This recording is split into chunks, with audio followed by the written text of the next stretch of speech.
Good evening, everyone, and welcome. My name is Alicia, and I'm an educator at the Intrepid Sea, Air, and Space Museum in New York City. We are so thrilled to be with you all here tonight to celebrate the launch of best-selling author Jeffrey Kluger's new novel, Holdout, available in stores and online today, including through our website, intrepidmuseum.org. Now, tonight, you all are going to get to hear from Mr. Kluger himself, who will give us a behind-the-scenes look at the creation of Holdout, which follows the fictional character Wally Beckwith, a celebrated astronaut who works to raise environmental awareness during a mission on the International Space Station. Mr. Kluger will also be in conversation this evening with former NASA astronaut and Intrepid Museum Advisor of Space Programs, Mike Massimino.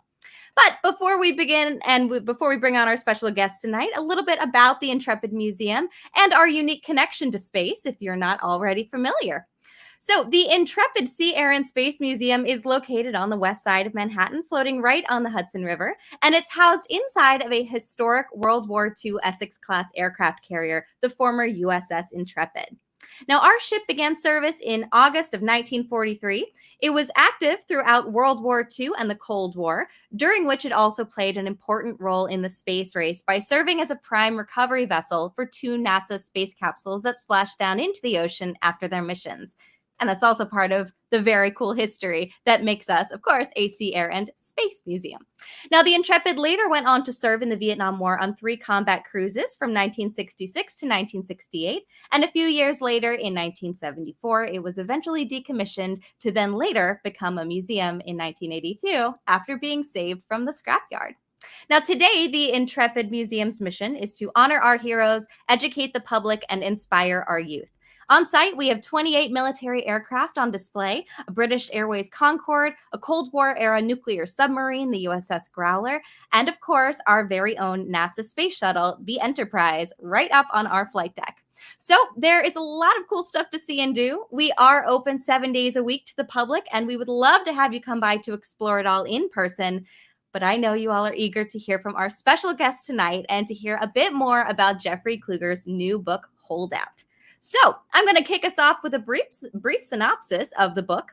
When evil forces are going unchecked on Earth, Wally Beckwith, a model astronaut, goes against everything her training has taught her and makes a split-second decision to try to seek justice in the only place she knows how, by commandeering the International Space Station.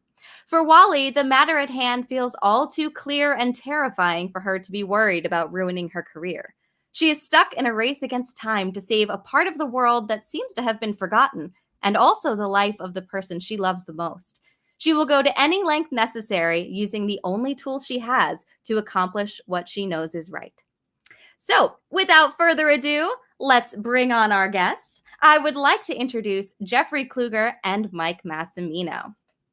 Jeffrey Kluger is a legendary science journalist who became a household name when his best-selling book Apollo 13 went on to become a now classic Academy Award-winning film starring Tom Hanks. Over his decades-long career, Kluger has authored award-winning journalism at Time, while also penning other critically acclaimed nonfiction books and snagging an Emmy nomination for the brilliant web series A Year in Space. Mike Massimino is a former NASA astronaut, Intrepid Museum Advisor of Space Programs, and a professor at Columbia University. So, take it away, guys. Glad to have you both here. Glad to be here. Thank you for having us. Thank you, Alicia, and it's my pleasure to be here with you, Jeff. Congratulations. How do you feel? Is it like having, I've had a couple books, and you gave me a lot of advice when I was writing. But how does it feel? You feel like, is it like having another kid? It is like having another kid. And it's a good thing because I won't have to put this one through college, but it still is. There's something in the childbirth metaphor that works, that feels quite accurate. Well, congratulations. I've got my copy right here. This is an advanced copy. So I read the book, but I'm not that fast of a reader. So I've had a few weeks. I had an early edition of this thing, but just a great book. For me personally, I'm not a critic or anything, but I do like space books. I've loved your other space books, which were based on real, Apollo 13 and Apollo 8, right, and others. But what I liked about this one is that it is fiction, and I want to talk about what that was like writing fiction. But it was kind of like written so like an astronaut would really like it, because what I liked about your other books was real stories, and it was kind of like behind the scenes joking around and nicknames and all that kind of culture that you took us into in your other books is here. So it's like you're reading a real story, but it's fiction. And I just loved it. So congratulations. I want to start off with that, like asking, what was it like? This is your first novel, right? You've written many other books, but this is the first time you went into fiction. What was that like? And how is that different from what you do both in your books and also what you do at Time Magazine, which is talking about, real stuff?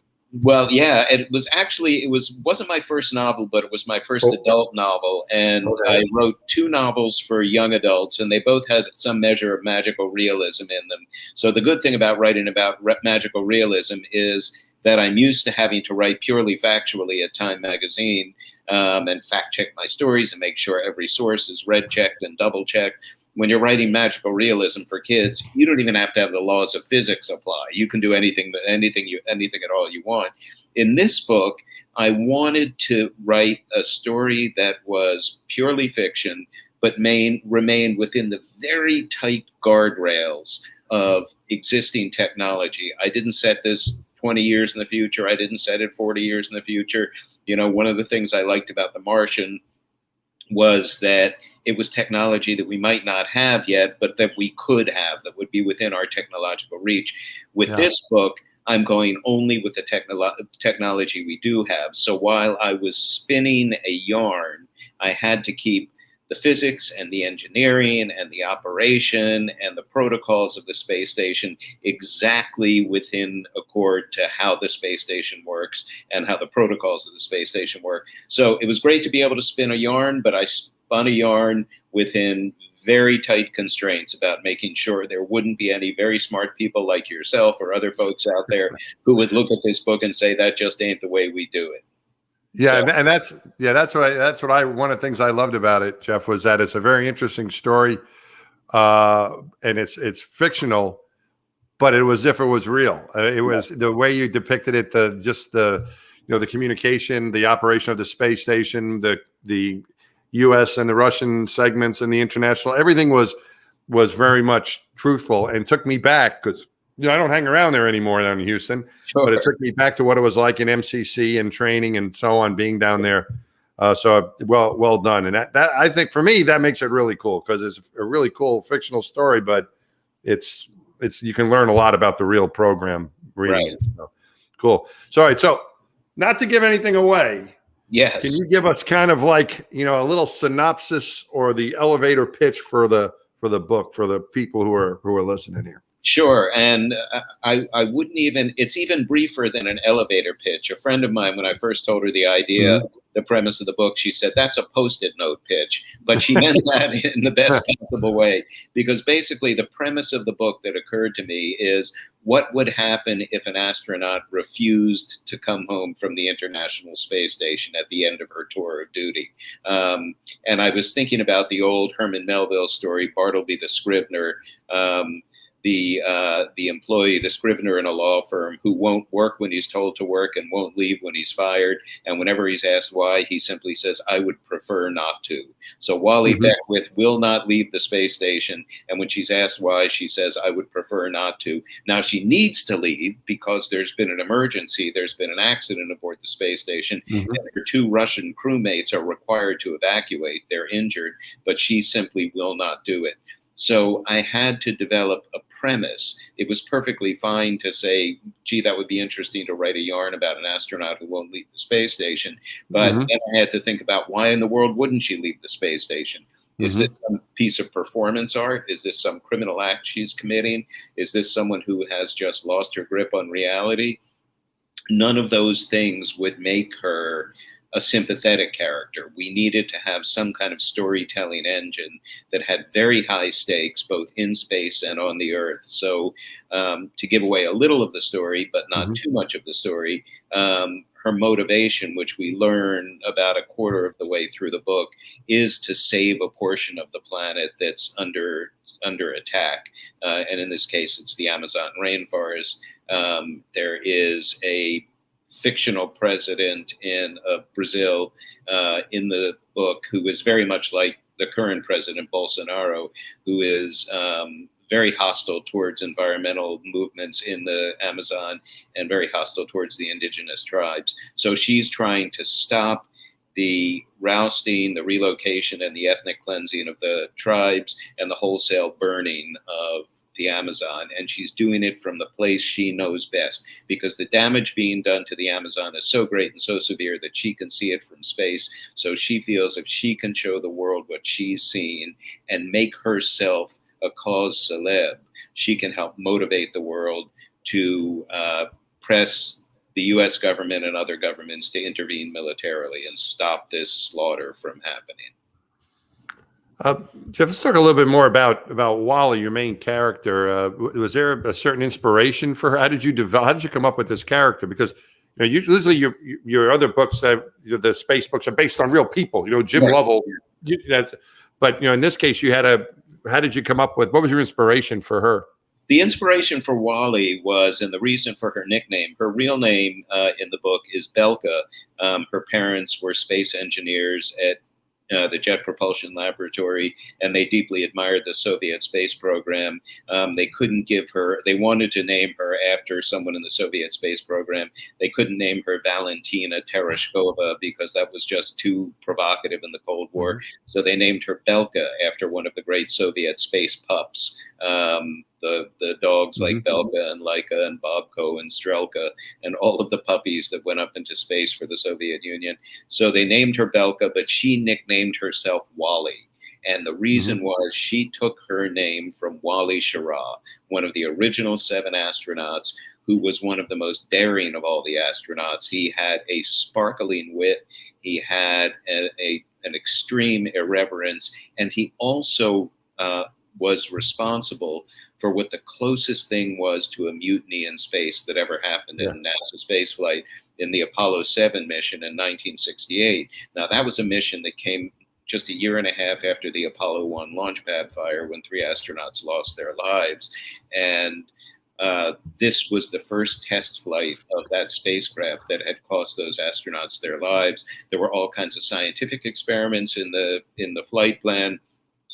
And Schirra basically said to the ground, we refuse to run these experiments. This is strictly an engineering mission. You're asking us to risk our lives in a spacecraft that just killed people. We are not here to run science experiments. We are here to shake out this spacecraft, to fly it for 11 days and see if it's safe to fly.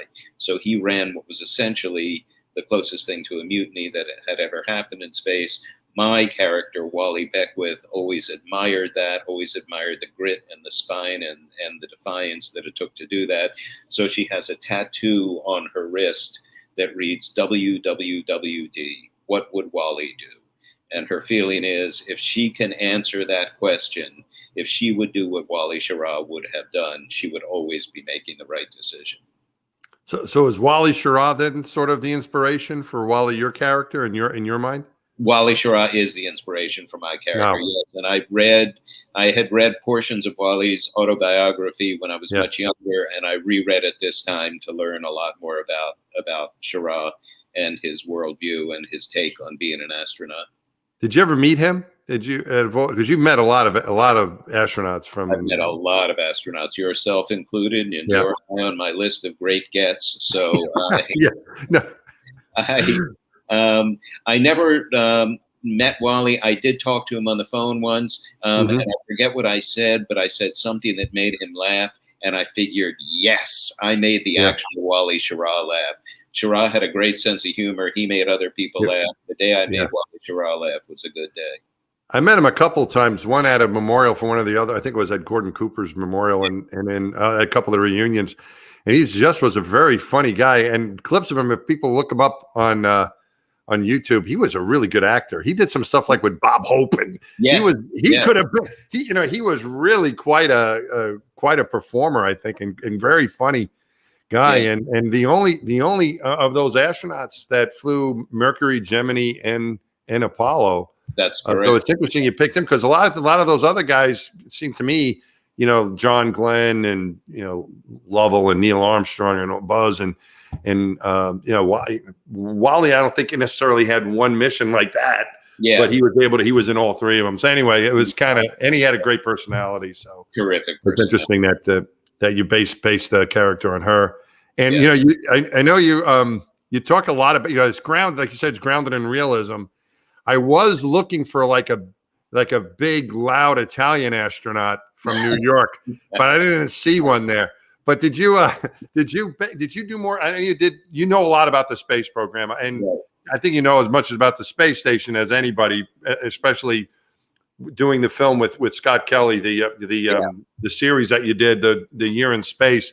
But was there extra when you do this? I mean, because it's so, I mean, it's fiction, but because it's so factual, did you do a lot of research into the space station? Did you go hang out in mission control? What did you do to get that realism in the book? Well, one thing I did that helped a lot was I interviewed some very smart astronauts, yourself included, and Ron Garan and Nicole Stott and Terry Virts and my dear friend Marcia Ivins and Ken Bowersox. And I know I'm going to forget a name or two, so if any of them are listening, please forgive me. So the astronauts who were willing to speak to me were an incredibly valuable resource.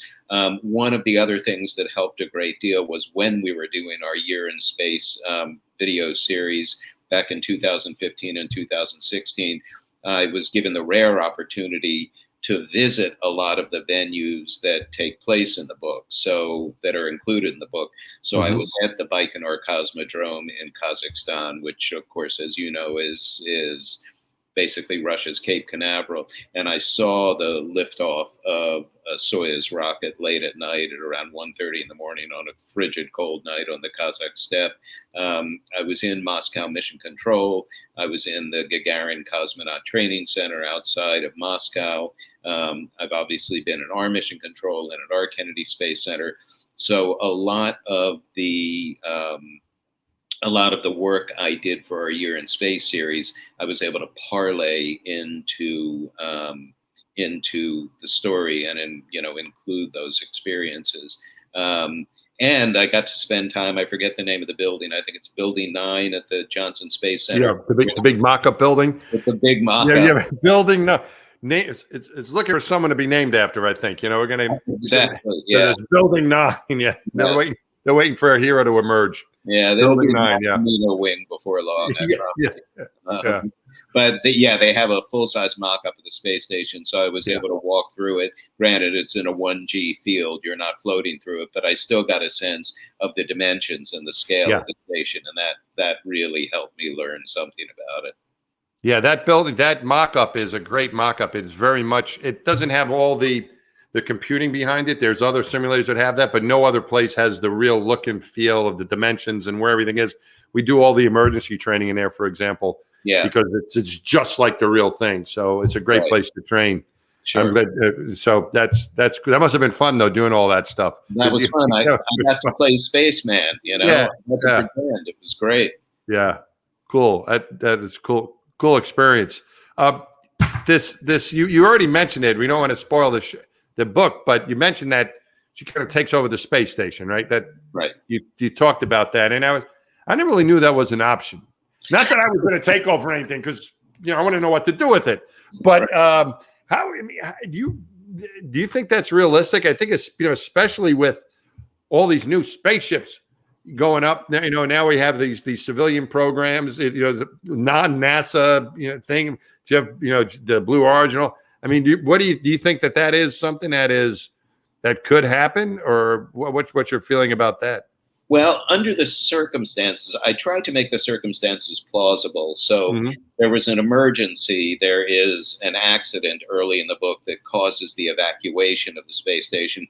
This is at one of the points, as you know, sometimes between shift changes, the station will be shorthanded. They'll only have 3 people aboard for a period of a couple of weeks while they're waiting for a new crew to come up and join them. So this was during one of the 3-person periods. It's Wally Beckwith, my lead character, and 2 Russians, Vasily Zhirov and Yulian Lebedev.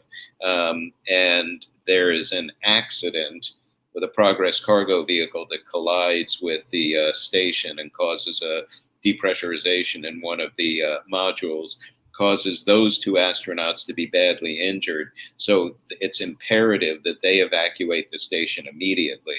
So when Wally simply refuses to leave, there's a matter of medical urgency. There's only so long these other two cosmonauts can stay aboard before they simply say, we cannot physically drag this woman into this spacecraft. That's too dangerous.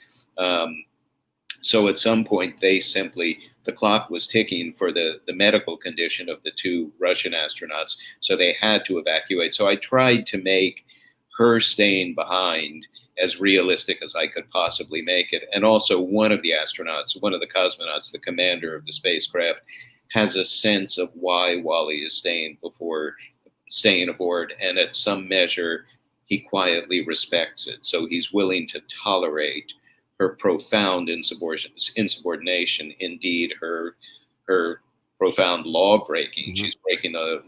She's breaking the law in about 25 other nations in the International Space Station, and all of them have extradition agreements if anybody commits a crime. So she, as I say in the book, with this one act, she's wanted in more countries than most international drug cartel retailers. Yeah. So she's taken a real chance, but I tried to make her commandeering of the station as realistic as possible. Yeah, you have to really believe in something to do that. I was just, that you mentioned Wally Schirra and the mutiny with with that. Those guys didn't fly again. I know. I don't know if that's why, but typically it's a career limiting move. It is. Once you get up there, they may have trouble getting you down, but they're certainly not going to put you up there again, was the feeling. So behave yourself.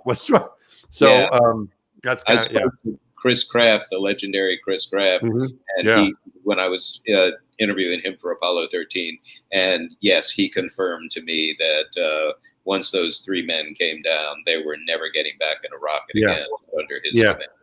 Mutiny isn't looked upon well. No, when it comes to this, it belongs to the taxpayer. It could be a problem.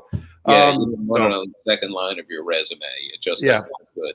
But I think the way that you set up, and now we've been hearing it with the Wally Schirra connection and doing it for these certain reasons, and the way the character was developed, it makes sense. It was totally. I felt that it was absolutely believable, and the reaction of the people on the ground and her friends and colleagues and so on. It was just. I thought that was all really well done. So, thank you. Cool. No, it was great.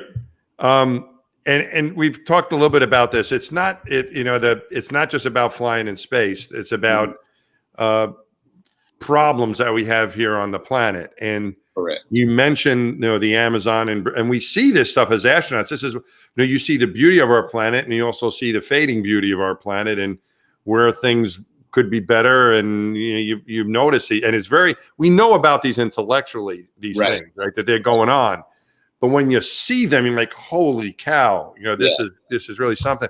I'm just wondering, how did that develop? Did you feel like you needed to have a cause like that, and why did you decide on that one? If you want to share some of that, or how did you come about with that particular one? Because I'm sure you had other options of what you could have chosen if you wanted to go that way. Well, and a funny thing is, and I will tell you some backstory on writing this book. I actually had to write this book 1.5 times because originally I was writing this book in the earliest years of the Trump administration, and her reason for staying aloft in the first version of the book had nothing to do with the Amazon.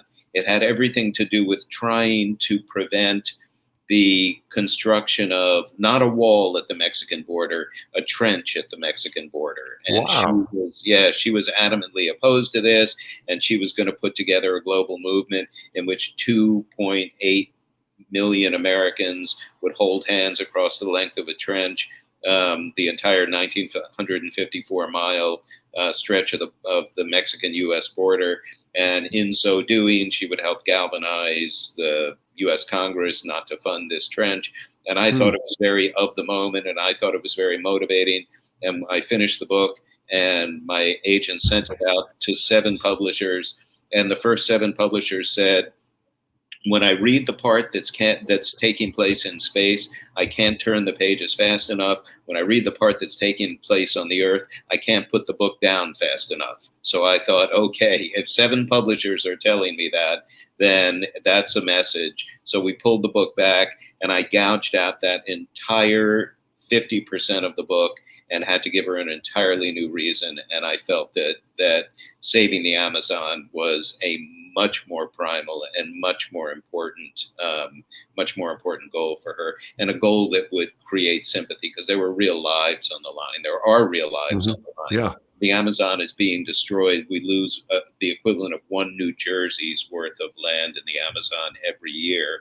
And we are almost at the 25% tipping point. If we lose 25% of the tipping point, 25% of the rainforest, the forest can no longer sustain itself. It can't evaporate enough water into the atmosphere to generate the rainfall that sustains the forest further, and you sort of get into a vicious cycle in which the rainforest will die out. So we are at this point, and also the cause of the indigenous tribes. In this book, the indigenous tribes are being displaced and ethnically cleansed. So Wally is trying to save up to 1 million lives as well. You've hit some great things. It's not just a space book; it's also about activism. It's about you hearing me okay, Jeff, by the way? Oh, yeah. My computer just had a hiccup here, so. Yeah, no, but, I hear you fine. Good, cool. So it's, it seems like to me, I think the wall, that's really, I'm glad we hit that story that you had this wall thing, and that's cool. But I think also as as a science editor with Time, I know you mainly from your space stuff, but you've written about all kinds of science related stuff. And I think it's kind of cool how you were able to bring in this, not just about the space part of it, but also about a real environmental issue that we have here on our planet. And you obviously think that is important. I mean, you've kind of dedicated your life to this stuff. What is it? How did you become so passionate about this, or why are you so passionate about these things? It seems like this book is a great way to combine a couple of your passions. Right. Well, this is, look, we are on a planet now that is running a fever, and it used to be called global warming, and then a lot of people now just call it global weirding, because we have droughts in some places and floods in other places. We have bitterly cold winters and terribly mild winters, and the planet is sort of, what it's like when you're running a fever. You can alternate between sweating through your sheets and at the same time suddenly gathering all your blankets around you because you have fever chills, and you go back and forth like that. It's the body reacts in a whole panoply of ways when you're sick. Our planet is running a fever in its own way. Our planet is as sick as a human being is when a human being is infected with a virus or a bacterium that causes this kind of thermal disequilibrium. So, before I worked at Time, and I'm hitting my 25th anniversary at Time this year. Congratulations. Thank you very much. I'm like the guest who came for dinner and refused to leave. So, but before that, I was at Science Digest magazine, and I was at Discover magazine, and we had been covering climate change and global warming as far back as the mid-1980s, when very few people were talking about it. So this is something I've been passionate about for a long time. I edited a bunch of Time's annual Earth Day issues, and I've developed a real deep and sort of primal connection to this issue over the years of covering it. And it gave me a chance to express some of that in the book. You also, to me, I think the book is very inspirational. And I don't know if you were trying to do that, but it seems to me it's inspirational so people can learn about for me, I read, I want to go to the space station. I think for others, they read, I want to help with the with the climate, what you call it, weirdness, or whatever we have.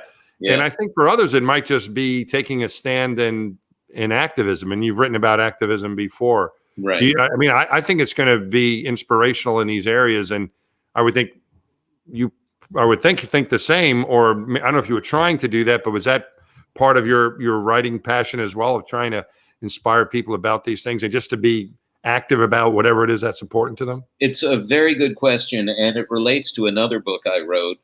Just before I wrote Holdout, I wrote a book called Raise Your Voice for a young adult audience, and it was about the 12 most important acts of civil uprising in the U.S.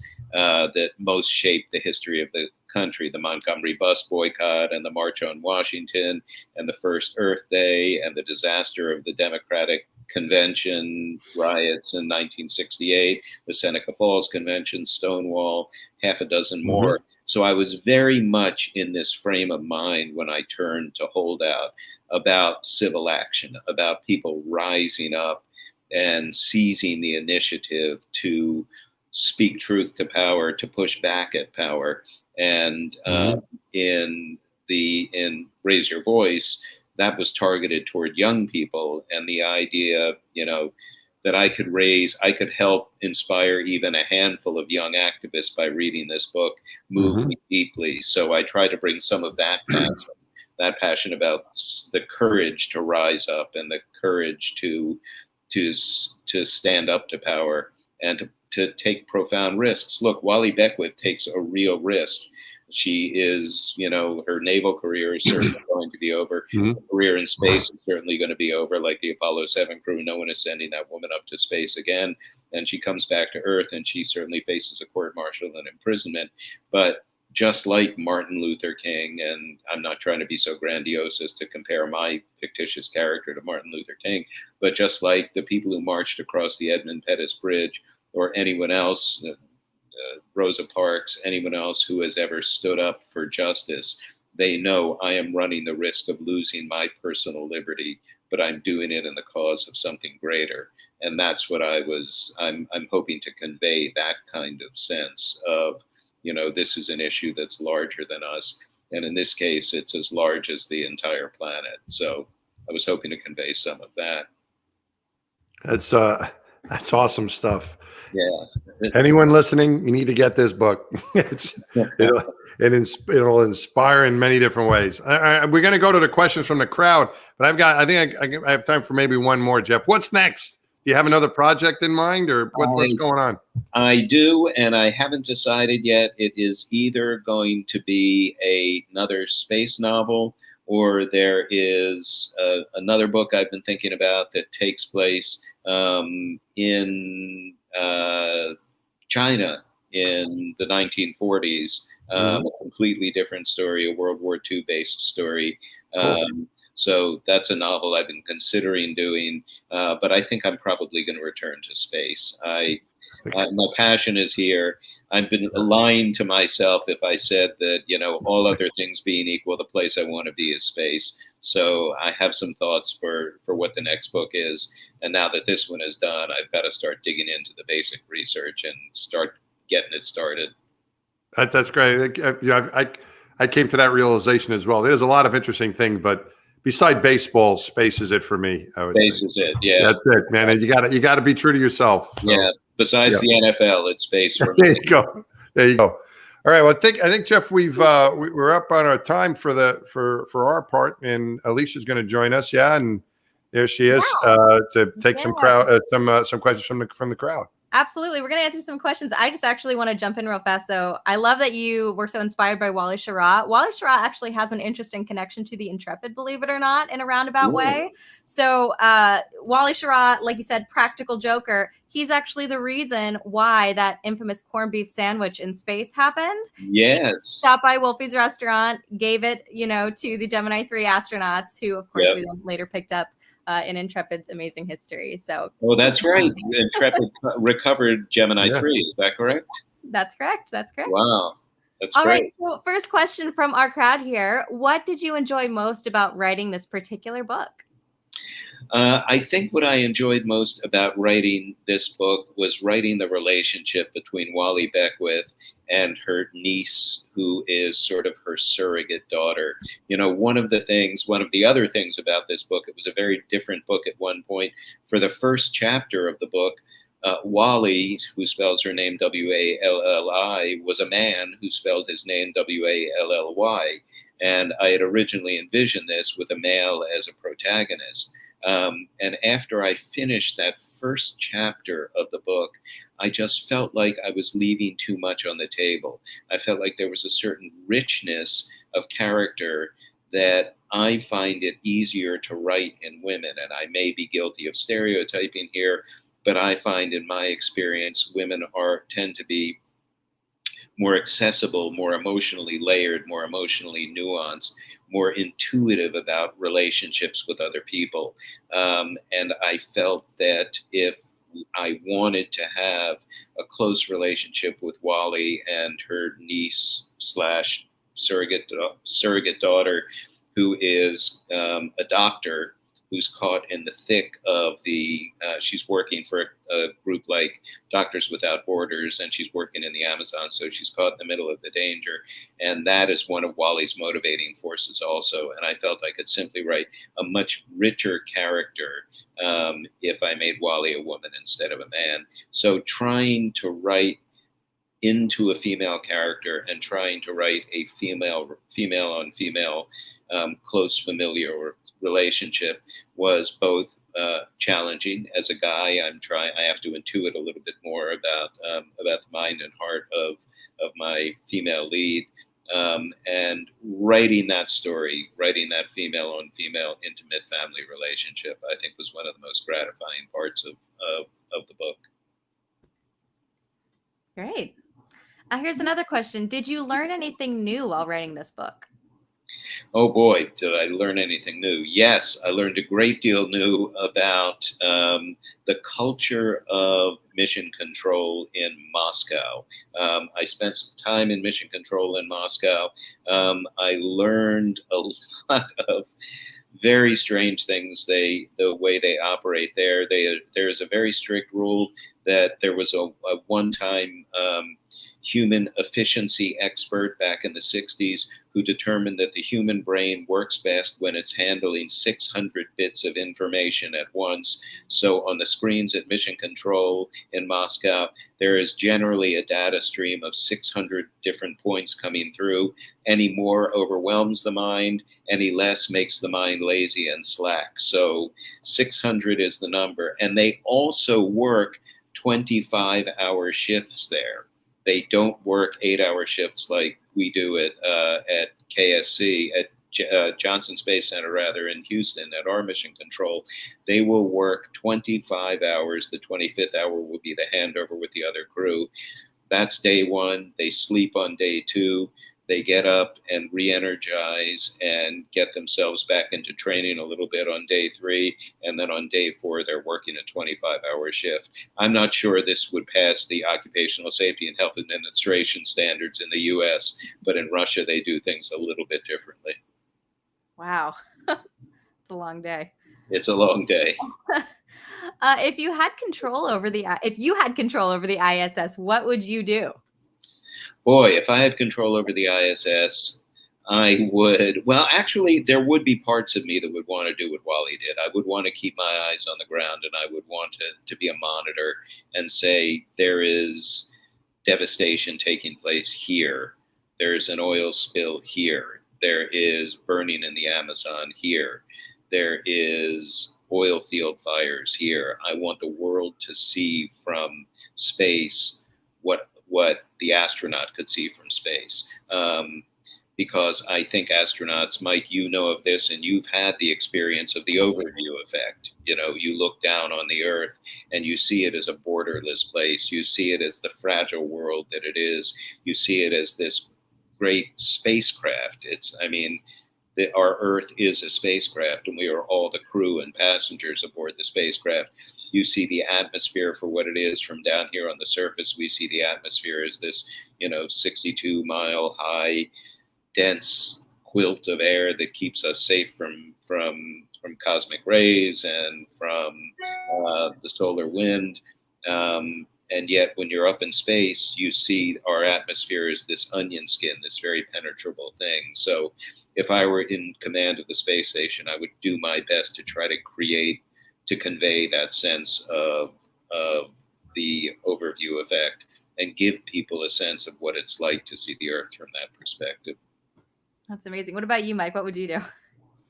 Well, I would probably do a lot of this. The best thing about being up, well, she was on she had something to watch but any free time in space that I had, I went right to the window, listening to music and looking outside and keeping an eye out for things. I think that, in this case, particularly, that would be the thing to do is there is something she's very interested in looking at, but yeah. And it's not just looking at the Earth, it's also looking at the stars and the Milky Way galaxy and the moon when it rises and all of that. It never gets old. There's never something that you've seen enough of, and that's exactly what I'm doing. And because you have to, if you're there by yourself, you'll have a first dibs on all the good food.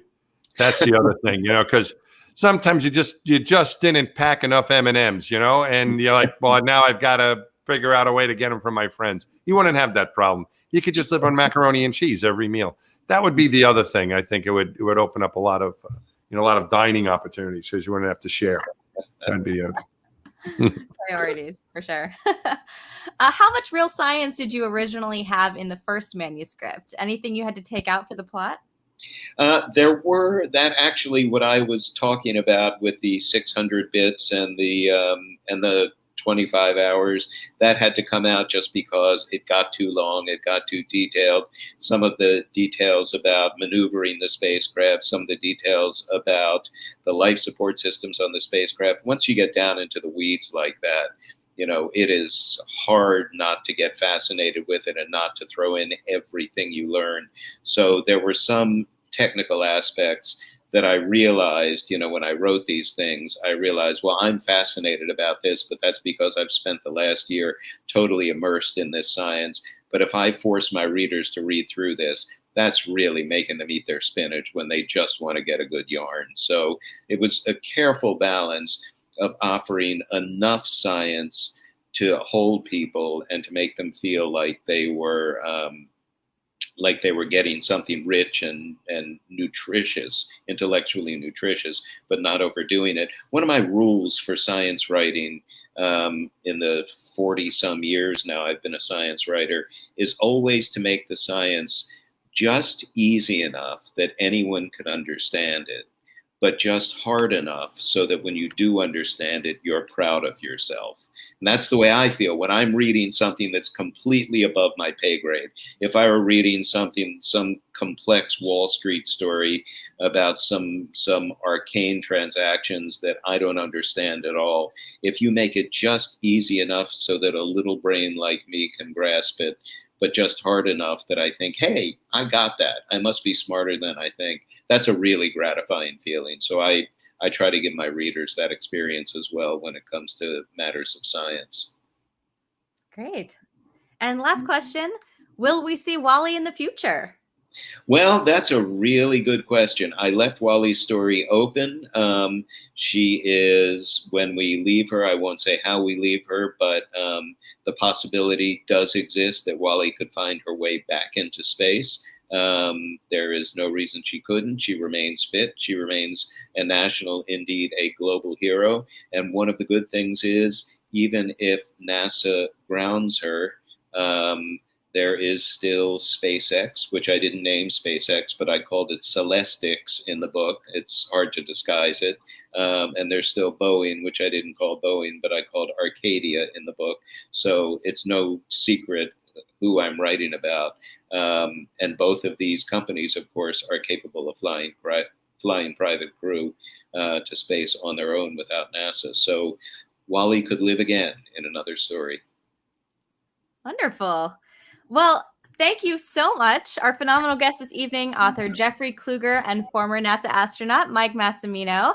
Congratulations on the launch of Holdout, which is now available in stores and online. We also have a number of autographed copies of the book signed by Jeffrey Kluger himself that are available for sale right now through our store in our website. The link, I believe we are going to be putting it in the chat for you right now. That is going to be store.intrepidmuseum.org/holdout.html. So we encourage you to definitely pick up your copy today or even an autographed copy from our store. I would also like to thank you all out there joining us and sharing your questions tonight. And as always, if you've got any more, please feel free to reach out to us through our website, intrepidmuseum.org, or also through any of our social media platforms. Once again, our museum is open 7 days a week from 10 a.m. to 5 p.m. So do come on by and say hello. You can also find out more about the museum as well as our upcoming online programs, just like this one, through our website as well. So once again, thank you so much for joining us. Thank you so much, our special guests. And be sure to pick up Hold Out by Jeffrey Kluger wherever books are sold. We will see you next time. Have a great evening, everyone. Thank you very much. Thank you, Mike. Thank you, Alicia. Thank you. A pleasure. And thanks for letting me do this. And Jeff, congratulations on another great book. Thank you so much, Mike. I really appreciate it.